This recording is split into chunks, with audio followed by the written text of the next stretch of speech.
네, 안녕하세요. 여러분, 고등도형의 모든 것 특강 형식으로 진행되는 부분인데요. 이게 어떻게 진행되고 우리가 결국 목표로 하는 것이 무엇인지 영상을 통해서 짧게 오리엔테이션을 하고자 합니다. 저희가 진행해야 될 것들이 워낙 많습니다. 진행해야 될 것들이 워낙 많기 때문에 수업 시간에 OT를 하기에는 좀 너무 타이트하지 않을까 싶습니다. 그래서 수강을 하실 학생들은 이 OT를 보고 우리가 목표로 하는 게 무엇인지 앞으로 이제 궁극적으로는 여기까지 도달하고 싶다라는 저의 나름의 소망 같은 것들이 있는데 그런 거는 또 뭔지 한번 같이 이야기를 나누어 보는 시간을 가져보겠습니다. 그래서 제목을 이렇게 해놨는데 고등도형의 모든 것. 사실 고민을 좀 했어요. 사실 모든 것은 좀 아니기는 하거든요. 그래서 조금 고민이 있는데, 그래서 그 부분들에 대한 이야기들도 나름 같이 해보도록 하겠습니다. 이제 저희가 어떤 기하라는 것을 다룰 때 여기도 써놨지만 논증 기하가 있고 해석 기하가 있어요. 그래서 사실 중학교 때 배우는 주요 내용은 다 이 논증 기하입니다. 그래서 조금 거칠게 말하면 도형을 도형으로 풀겠다 이런 이야기거든요. 난 도형을 도형으로 풀 것이야. 근데 이제 고등학교로 넘어오면 이 해석 기하를 굉장히 많이 강조합니다. 그래서 이 좌표를 적용해서 해결하는 것에 대한 이야기도 우리가 많이 하게 됩니다. 사실은 요즘 트렌드는 다 해석 기하이긴 해요. 해석 기하이긴 한데 이 논증 기하를 좀 버리기는 좀 힘든 게, 사실 우리가 공부를 하는 이유는 안타깝게도 시험을 잘 보려고 공부를 하는 거잖아요. 그렇죠? 그러면 시험을 잘 보려면 빠르게 문제를 해결해야 되는 상황이 벌어져요. 그래서 그런 상황일 때 도형을 도형으로 풀었을 때 좀 유리한 상황도 꽤 있거든요. 그리고 실제로 그걸 적용해야지만 풀 수 있는 경우들이 좀 많이 존재합니다. 그래서 이 두 가지를 저희가 수업 시간에 최대한 많이 다루어 보면서 논증기하와 해석기하를 최대한 많이 다루어 보면서 두 가지 녀석을 왔다 갔다 하면서 잘 관찰할 수 있도록 해주는 게 저의 목표다라고 생각을 하시면 될 것 같아요. 저희가 이제 논증기하가 있고 해석기하가 있다 라고 했는데요. 이 논증기하라는 게 사실 되게 이런 게 있어요.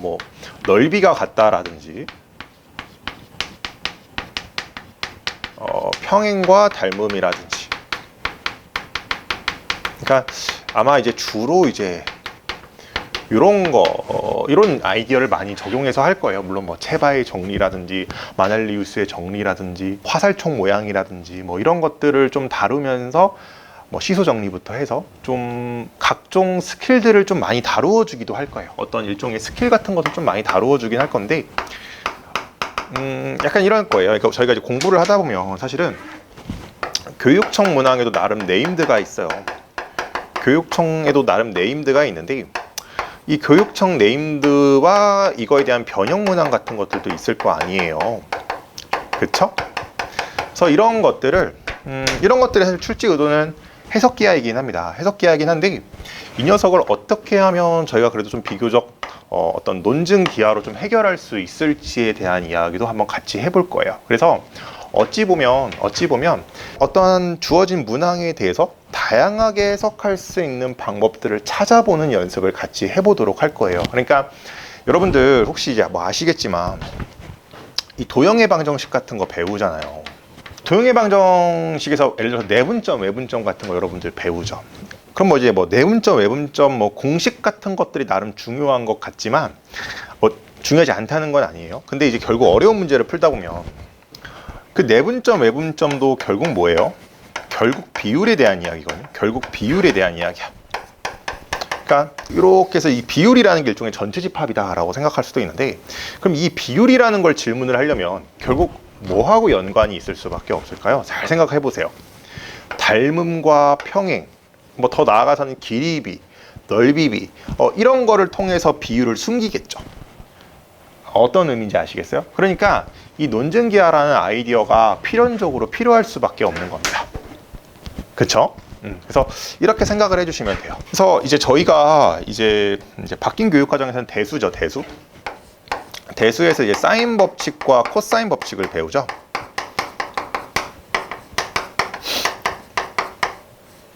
그래서 사실은 예전에는 수능에서 그 무한등비급수랑 도형 해가지고 그쪽에서도 일단은 도형에 대한 질문을 많이 하기도 했었거든요.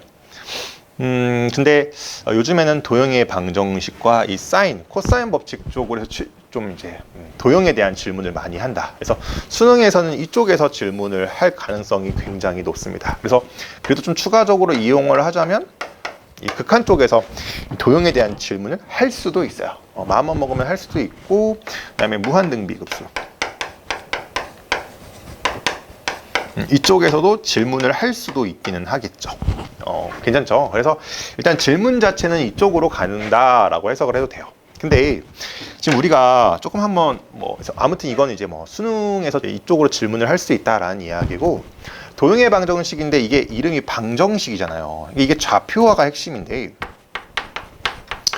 근데 이거는 나름 좀 고정되어 있는 구조다라고 하면 조금 더 유연하고 조금 더 추상적인 느낌이 결국에는 뭐라고 해야 될까? 해석기하의 끝판왕은 결국 벡터라고 이야기를 하셔도 돼요. 그래서 사실은 제가 아까도 좀 망설였다고 한 게 고등도형의 모든 것이다 라고 하면 사실 제가 여기까지 다루어 주는 게 맞거든요. 그래서 고민을 했던 게 크리스마스 주에 이것까지 한번 해볼까도 고민을 했는데 이러면 다 나가 떨어질 것 같은 거예요. 선행하는 친구도 거의 존재하지 않을 거고, 제가 뭔가 좀 어떤 힌트 아닌 힌트를 조금 한번 드려보자면, 이제부터는 저의 뇌피셜 영역입니다. 뇌피셜 영역인데, 자, 지금부터는 저의 완전 뇌피셜 영역이에요. 여러분, 그 논술이라는 거 생각했을 때 논술 되게 막연하지 않아요, 여러분? 되게 막연하죠. 근데 현재 논술을 이야기할 때 저희가 확통, 자, 이거는 제가 한번 구교육과정으로 일단 이야기를 해볼게요. 그 다음에 미적. 자, 그래도 혹시 모르니까 현재 교육과정에서는 미적2예요. 미적분 2. 그 다음에 기백이 있겠죠. 논술에서 이제 이게 포인트인데, 논술이 최근 들어서 난이도가 굉장히 많이 낮아졌다. 그러니까 확실히 많이 낮아지긴 했죠. 근데 그래도 대학교에서 학생들을 뽑을 수 있는 이유가 무엇일까요? 고민해 보신 적 있어요? 근본적인 이유. 왜냐? 수능이 선택 과목이 되면서 이거 아니면 이거. 즉 학생들이 현실적으로 딱 3분의 1밖에 모르는 거예요. 그러니까 여기에서 어느 정도 기본적인 거, 여기서 어느 정도 기본적인 거, 여기서 어느 정도 기본적, 그렇다고 막 쉽다까지는 아니지만 충분히 난이도가 있긴 하겠지만 과거에 비해서 조금 쉽게 출제를 한다라고 할지라도 학생들이 각각각에 대해서 깊게 학습을 하지 않은 상태이기 때문에 결국 수능을 봐야 깊게 학습을 하거든요. 그쵸? 그래서 논술의 난이도가 낮아짐에도 불구하고 학생들을 뽑을 수가 있는 거예요.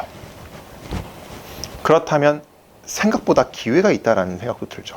내가 만약에 뇌피셜의 영역이에요. 대학교에서 아직도 이렇게 논술을 나오는 데 있어서 이 세 가지의 구조를 유지한다라고 저희가 가정을 한다라고 해보면요, 여러분들이 어느 정도 이 부분에 대해서 학습이 되어 있다라고 가정을 한다면 굉장히 유리할 수도 있겠죠. 그래서 저도 이 부분에 대해서 조금 고민을 하고 있어요.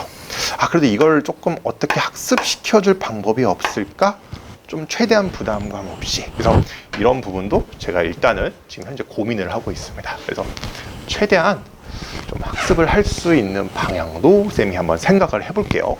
자, 일단 실라버스입니다. 그래서 어떻게 진행할지 좀 이야기를 드릴 건데, 보시면 평면좌표, 그다음에 직선의 방정식. 그래서 이쪽이 특히 평면좌표랑 직선의 방정식 할 때 이때 아마 좀 논증기하에 대한 되게 다양한 해석을 최대한 많이 알려줄 거예요. 그래서 어떤 논증기하의 어떤 스킬이라든지 이런 것들을 최대한 이 1회차와 2회차에서 좀 많이 알려주려고 제가 노력을 할 거고요.